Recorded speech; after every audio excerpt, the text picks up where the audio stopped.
Good morning. Good morning.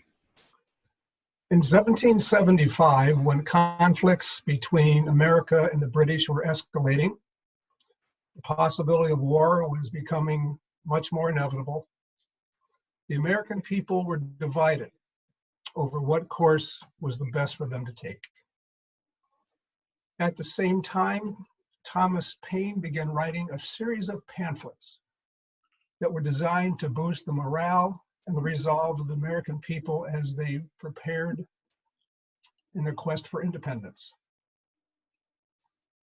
He titled these pamphlets, Crisis in America. In the very first sentence in the very first pamphlet reads, "These are the times that try men's souls." And I can think of no more apt or appropriate description of what we all are experiencing today. For most of us, myself included, this has become one of the most difficult parts of our lives. Now, normally, this time of year, we would have already seen one of our annual rites of spring, and that would be the beginning of the Major League Baseball season. This, of course, is not a normal year, but it's still as if life has thrown us an unhittable curveball as the first pitch, and then followed up with a high, hard fastball aimed directly at our heads. And I don't know about you, but I don't feel as if I ducked quickly enough. I'm feeling a lot of unease, and it's for a variety of reasons. First, of course, is the isolation. That is a result of us being at home so much and social distancing. But it's much more than that. Now, I am a relatively outgoing person, and I think that Zoom is a great platform, but it just isn't the same, and I think you'd agree. What I'm experiencing is due to a lot of just the events themselves, the pandemic and the horrific toll of human life that it's taken. The real economic hardships that so many people are facing today, and the fear that that has created in so many people in so many ways. It's the various reactions of people in countries around the world, and the consistent battle of the different factions in our country and our branches of government as they're trying to address the crisis, or not. It's the relentless blaming, finger pointing, and always loud opinions which constantly bombard us and which are becoming increasingly difficult to escape. And whatever political persuasion you choose or philosophical view you hold, you can find a network, a channel, or a group of people who are more than happy to tell you exactly how right you are and how wrong everyone else is. At a time when we would hope that we would all come together for the common good, it seems as if we're retreating more rapidly to our own corners and then home to our tribes.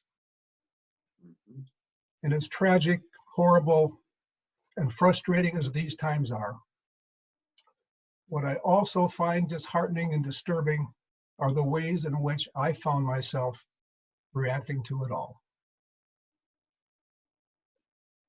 I would hope my feelings and responses would be driven by the core values that we've adopted here at Unity in Traverse City, and by the unity principles that we all strive to live by. But instead of reacting with those things that we hold as true, such as love, compassion, empathy, and kindness, I find myself feeling and expressing things like blame, judgment, anger, mistrust, and even a good old-fashioned dose of righteous indignation. Now, these characteristics are very difficult for me to face, and they're also very painful to admit. And having felt all this and struggled as I have, I've begun to question my own spirituality in my own faith. And while I have fallen in a variety of ways short in trying to live the beliefs that I believe that I hold, it's not a stretch to think that I have become part of the problem rather than part of the solution. Now, not all of these feelings that I'm having are a result of the current crisis, but it's put them much more in my awareness, and they are right in my face. And while I thought I had worked on some of these and made some changes in my life, I found that what I've also done is try to stick them away in a dark corner of my mind, close and lock the door, and pretend as if they do not exist. And like every other situation that I faced, when I've tried to ignore something and hope that the problem would magically be solved and that it would go away on its own, it never has. For me, it actually ensures that whatever it is I'm trying to run away from or escape will eventually come back, rear its ugly head, and become a much larger problem than it was initially. I also believe that everything that is happening in my life, and probably each one of us, is a perfect example of the universe showing us exactly what it is we need to learn at this moment and giving us the opportunity to learn it. It's requiring me to take a very honest look inside to see and acknowledge what's there, warts and all, and confront those things that I don't like and that are certainly not serving me well. Things like defensiveness, the need to be right, the need to be in control, attempting to understand or not attempting to understand and be as compassionate as I would like to be, and becoming very judgmental. Now, while these are all certainly different characteristics, for me, they seem to fall under one large umbrella, and that is the need to be in control. Now, we like to believe that we're in control of our lives, and in many ways, it may seem like we are. We work hard, we made plans, we maybe even have had some of our goals attained, and it seems like we're progressing on the path that we've chosen. And life's going along pretty much as we planned, until it isn't. Something unforeseen happens, and we find that all the plans we made in our lives have come to a screeching halt. Now, Mike Tyson is a former professional boxer who once was the undisputed heavyweight champion of the world. He was talking about boxing at one time, and he said, everybody has a plan until they get punched in the mouth. In our case, it wasn't a punch, it was a bug. Something as small and as unseen as a virus that brought much of the world to a stop, canceled our plans, and upended our lives so completely. So much for being in control. Mm-hmm. Now, the pandemic and everything that's surrounded us has been a reminder to me of something that I thought I knew, but apparently I have forgotten. And that is the only thing that I have any control over in my life is how I react to situations and events as they occur. We have absolutely no control over the events themselves. Whereas I thought I knew that, I must have forgotten about it because I certainly didn't have it nailed like I thought I did. And I found out how wrong I was. So here I am. I'm in this stressed state. I'm anxious. I'm angry. I don't like where I am. I don't like how I feel. And I even beat myself up for feeling the way I feel. And I'm wondering, how in the world am I going to get out of this? How am I going to change the way I'm thinking, speaking, and acting so I can possibly return to some type of centered life? Initially, I made that age-old mistake of looking out there for solutions or answers. If only someone would change their minds. If he, she, or they would open their eyes and see what's really going on. If only they could see the error of their ways and change their minds, things would be better. I was feeling like one of those rams that you see videos of up in the mountaintops. And you get two of them that just start to butt their heads over and over and over again until one of them finally gives up. Unfortunately, it doesn't seem like anyone here at this time is willing to give up or to change. Now, luckily, this is where my mind usually takes me on a little excursion that I hadn't planned on, to try to find a trusted friend in one of my sources of greatest information, and that's music.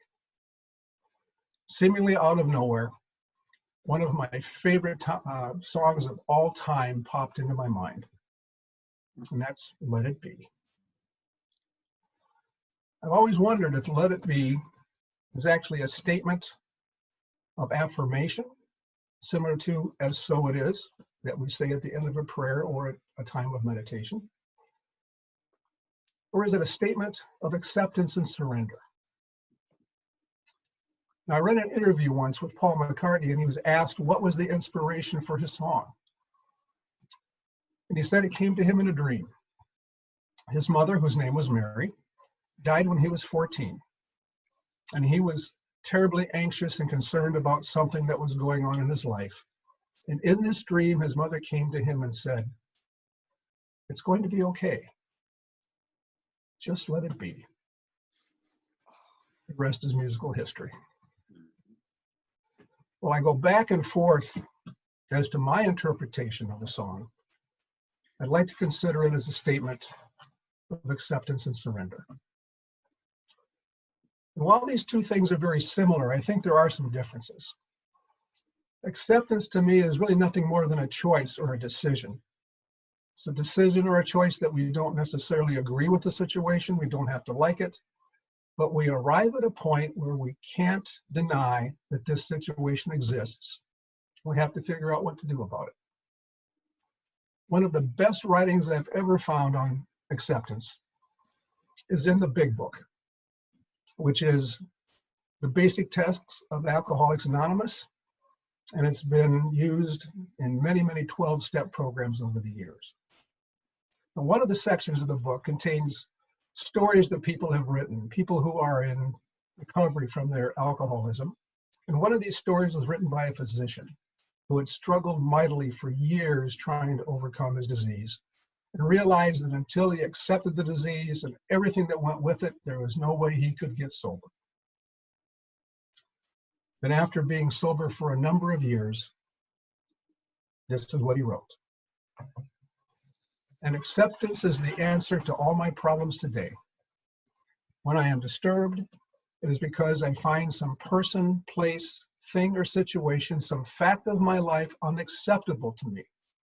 And I will find no serenity until I accept that person, place, thing, or situation as being exactly the way it is supposed to be at this moment. Nothing, absolutely nothing, happens in God's world by mistake." He continues, "I need to concentrate not so much on what needs to be changed in the world, but on what needs to be changed in me and in my attitudes." I wish I would have written that. That's a pretty powerful statement.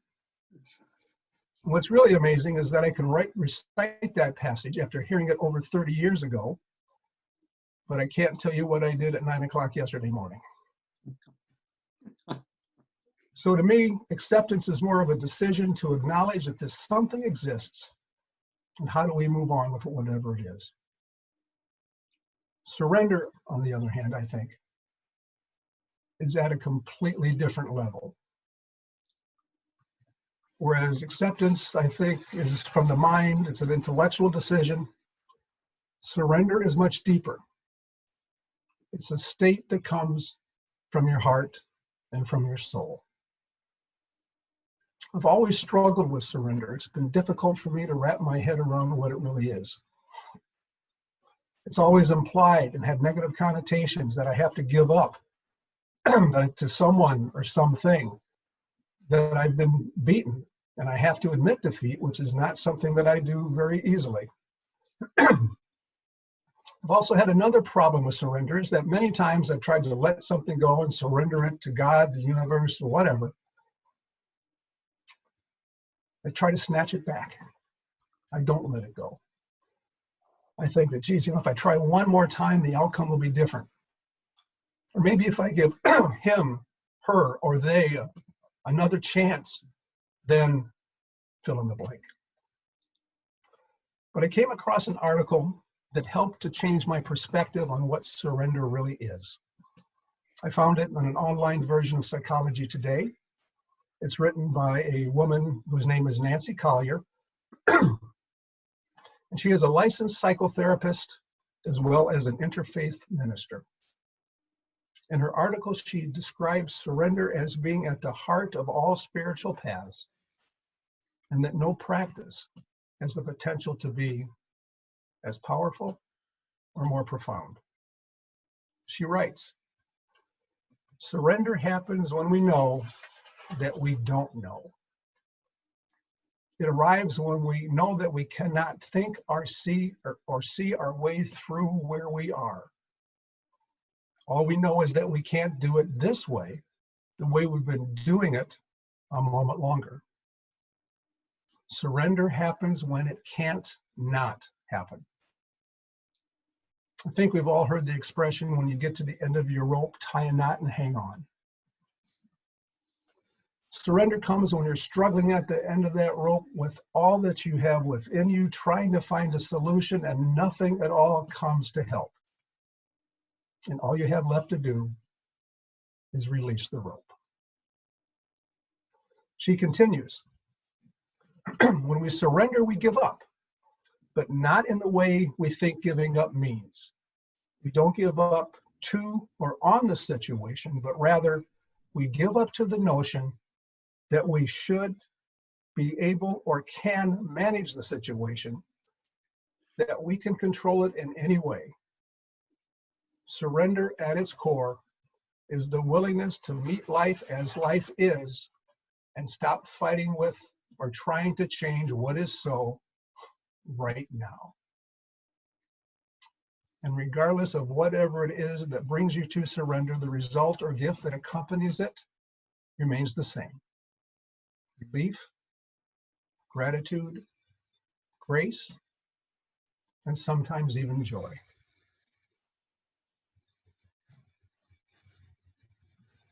It seemed like I hadn't been experiencing any of those with any consistency for some time. I also realized that part of the reason I was feeling the way I was is that I'd gotten away from many of my daily spiritual routines and practices. I wasn't consistently reading the messages that I get every day. And many times when I did, it seemed like I was just going through the motions. My practice of personal prayer and meditation was becoming less frequent. But as I said a few minutes ago, the universe puts the lessons that we learn right in front of us when we're ready.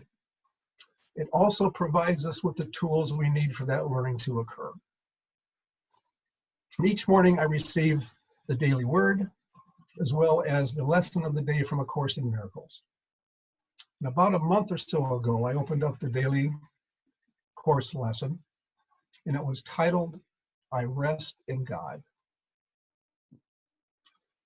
Have you ever read something, even though you know it's been read or is going to be read by maybe thousands and thousands of people, but you feel like that message was written just for you?